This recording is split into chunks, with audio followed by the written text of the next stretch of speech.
Hi, I'm Rick Nielsen. This is just a short video on how I lay out a Skyhoundz competition field. First time I did it, took me a real long time. I've done a lot of fields and I've come up with some shortcuts that I think you might find useful. Okay, so the first thing that I do is I lay out the field. You need to do a good rectangle. So the rectangle I use is a 60 foot, it's 20 yards, by 150 foot, it's 50 yards. It's important to get a very good rectangle, and what makes a good rectangle is not only these lengths being accurate, but these angles being right angles. So the trick is to get good right angles and good dimensions there. The way you get a right angle, a perfect right triangle, is to use your trigonometry, and that is a 3, 4, 5 triangle. And all a 3, 4, 5 triangle is this is a 3, this is a 4, this is a 5, and these are the lengths. It could be feet, it could be miles, it could be yards, whatever. So any rate, keep this ratio 3 to 4 to 5, and you look at 60, and that 60 would be your 3. So what would be your 4? Your 4 would be 80, and your 5 would be 100, and that's feet. So this is the 3 right here. I measure out 80 feet from this 150 foot line, and then this across here is 100 feet. So this is how I do that. I select this line and I just take my tape measure. I have 3 tape measures. 2 of them are 300 foot measures and 1 of them is a 100 foot measure. So I put a stake right here, and what I think this corner is going to be, measure out 150 feet and just leave this end loose. So 150 feet that way. Then I take my 100 foot measure and I go out this way to what I think is a good right angle. It's just a guess, and I lay that out. Then I come out here to my 80 foot right here. This is 80 feet from here to here, and then I put in a stake and I take my other 300 foot measure and I go this way, and so 100 feet here has to intersect exactly where 60 feet is right here, and then I just adjust it till it matches perfectly right there, and then I know that that is a right triangle, and I can straighten this out and I can stake this. Okay, so I stake this, and I have a stake here. Now I want to check this line right here and make sure it's a perfect right triangle right here. So I do just the opposite. I mark 80 feet from here to here. That's 80 feet. I've got 60 feet. I know that's a good angle. And then I just go out here with my other tape measure, 100 feet that way. And then I do the same thing. I adjust this point though, so that 100 feet on this tape measure, the tape measure goes on, 100 feet right there intersects with 80 feet. And I put a stake right there. Then I come down here, pull this tape measure out, and at 150 feet I sight back here and just make sure it's really straight, put in a stake here. Then I take this tape measure. I don't need it anymore, right? Don't need it, so I take it out here and measure 60 feet this way, and it's usually within just inches. If it's off a little bit, I'll pull up a stake and just adjust it. But that'll make just about as good a rectangle, a good right rectangle as you can have. And that's my starting point.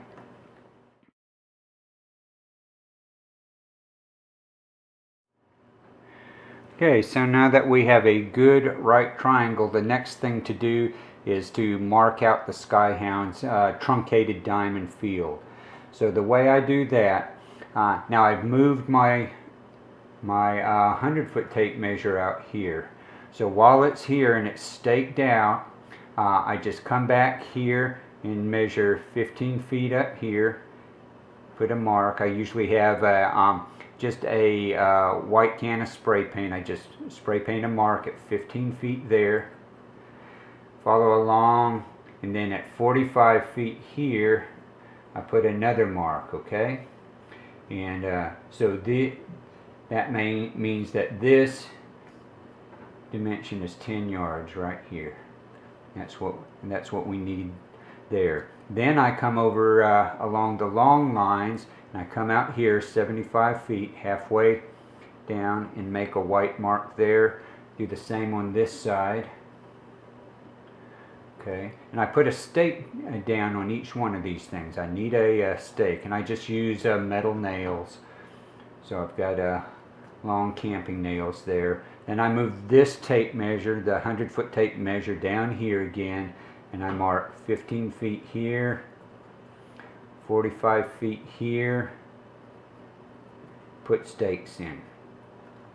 Then what I do is I get a string. I keep a string line. It's about a 300-foot string line, and I will string from here down here, wrap it around the nail, make sure it's real tight.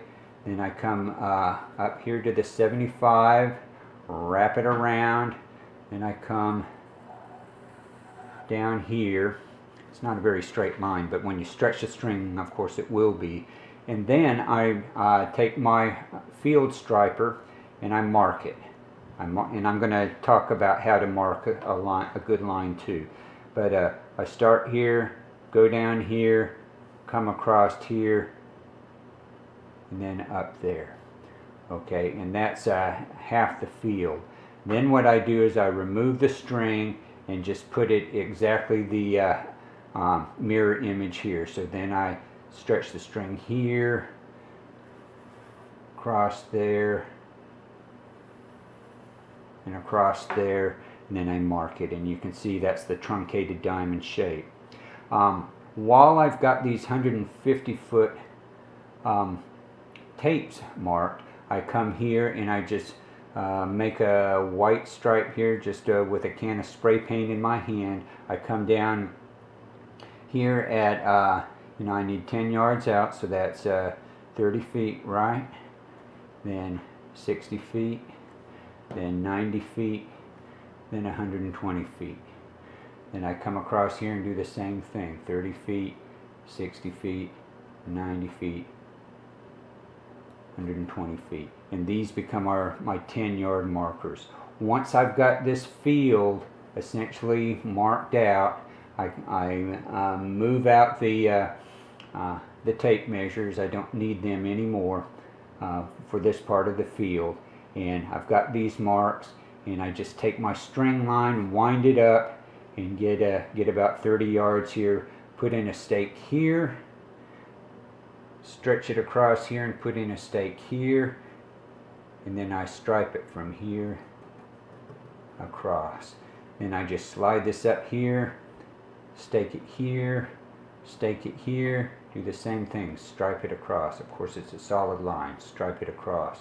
Same thing here all the way up, same thing here all the way up. Okay, and that is the Skyhoundz field. That's used for the classic qualifiers. For a DiscDogathon now, you've got to put in the circles, and I'll explain how to do that. There's a good trick for doing.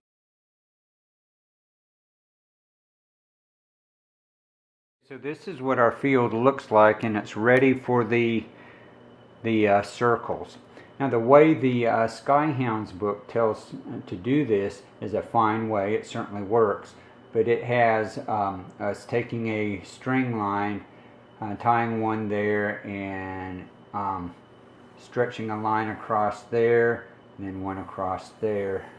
And where, if this is our center point for the center circle for spot landing, then what this gives us, it gives us a center point for this circle, center point for this circle, a center point for this circle. Now that involves quite a bit of stretching out of these lines. So when I recognized how much time that was taking me to do it, once I got that point there, I just measured from here to here and found that that's 30 feet. Okay, so knowing that now, I don't have to stretch the line. This one from here to here is 25 feet. And this one from here to here is 30 feet. So now that we know the distance from the edge of our truncated diamond to the center of the circles, we don't have to stretch these lines. That's time consuming, and they're long lines and you need a lot of string, right? So all we have to do is get our 100-foot tape measure from here to here. And what I do is I put a stake there, measure out here, and that's 30 feet. And depending upon the diameter of the circle, this happens to be a radius of 7 feet. Since I have that point, I just come 7 feet back here and make a cross line there. And then I measure out here 25 feet. This is a 4-foot circle, so just come off 4 feet, make a little cross line. This one's a little bit more complicated. This is the bullseye circle also. So this is a 6-foot circle, measure out 30 feet, come off 6 feet, come off 12 feet, come off 22.5 feet. And then this circle, of course, that's right at that vertex. So what we can do is just measure 8 feet out there. It's an 8-foot radius circle.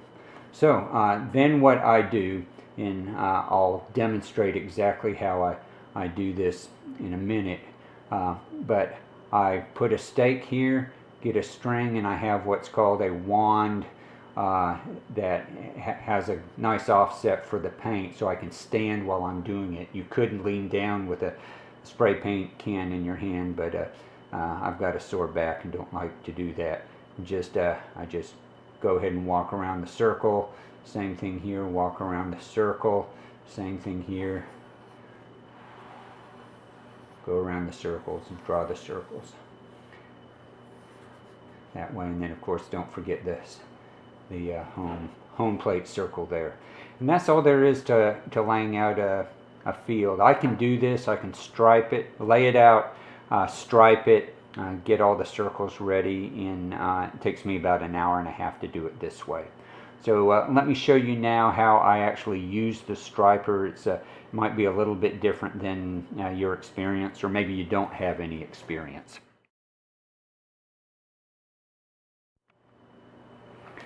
Okay, so this is a trick that I learned from Gary Duke. It really saves you string and it makes for a straighter line.